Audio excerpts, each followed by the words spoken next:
Only one game this week in MLS match week number 10 midweek action, and it's between the Redbulls versus the Vancouver Whitecaps. The Redbulls, who's currently 6th in the Eastern Conference with a record of 5-2-5 against the Whitecaps, which I believe they're 9th in the Western Conference with a record of 3-4-6. The Redbulls, of course, won 1-0 against Atlanta United at home. It was a very emotional win for them and a big statement win for them against the defending champ at home. While the Whitecaps also made a bit of a statement by drawing 1-1 against SKC and scoring a last-minute equalizer against Sporting KC to get at least a point out of Kansas City.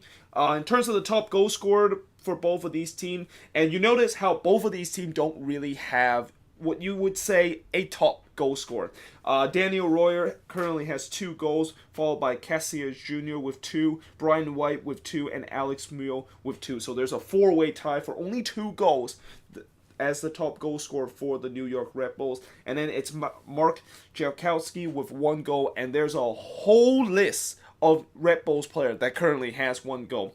Why do you ask that is the case? Well, it's because they always tend to start some of their academy player, and some of those academy player tends to have a goal at least. And I know somewhere in the bottom of the list, Tom Darlow probably, or Tom Barlow. I don't know why I said Darlow there. His last name is Barlow, but somewhere down there, he's also belong in that list, as he did score that winner against Atlanta United.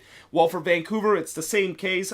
Freddie Montero with 3 goals, Donnell Henry with 2, and then there's a whole list of players that has 1 goal right now. Las Bengora with 1 goal, Jordi Reyna with 1 goal, Imbang Kwan with 1 goal, and somewhere down the list, Derek Cornelius also have 1 goal because he scored the equalizing goal in the last game against Sporting KC.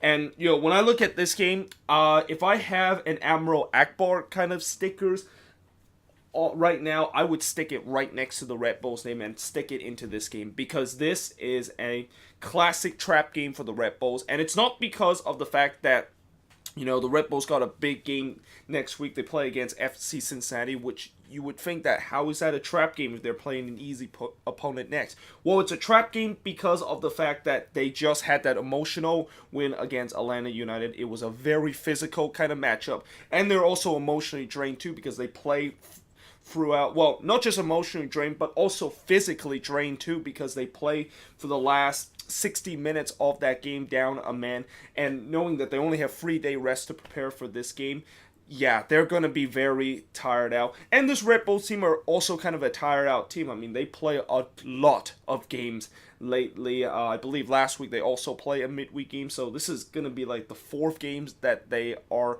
playing in 10 days. It is absolutely grueling for them. So having said that, because of that emotional win, there might be a big letdown, the fact that they're playing against the Whitecaps, which you would think that the Whitecaps is an easy opponent to face until you realize the Whitecaps are started to be a team that could be serious contention of maybe making the playoffs. I mean, this Whitecaps team have a lot of resilience, and they definitely can face against any team with no fear whatsoever. I mean, this is the team that beat LAFC and the only team in the league right now to be able to beat LAFC, and they hold to a 0-0 draw against Seattle Sounders. So this Whitecaps team can play against anybody, and this team also only lost 1-0 to Atlanta United, and albeit that was probably one of the worst games that they have, where they didn't really do much. This is a Whitecaps team that they do not show any fear against any team, and not even when they go on the road, they do not show any fear of that. So yeah, the Redbulls, they got to be cautious of this, and knowing the Redbulls, they have faced a couple of easy team at home this season, and I think an example of that was probably Montreal. I mean, I know Montreal is not an easy team to play, but it's a team that you would think maybe they could have beat at home, and they lost that one. So that's something that the Redbulls going to have to try to learn from, and hopefully they can definitely take Vancouver serious in this game and get all 3 points. But yeah, there you have it. That is pretty much it for my preview for the MLS match week number 13 midweek action. Let me know in the comments below, what do you think the prediction of this game? And yeah, hope you guys enjoyed this video, and I'll see you guys next time.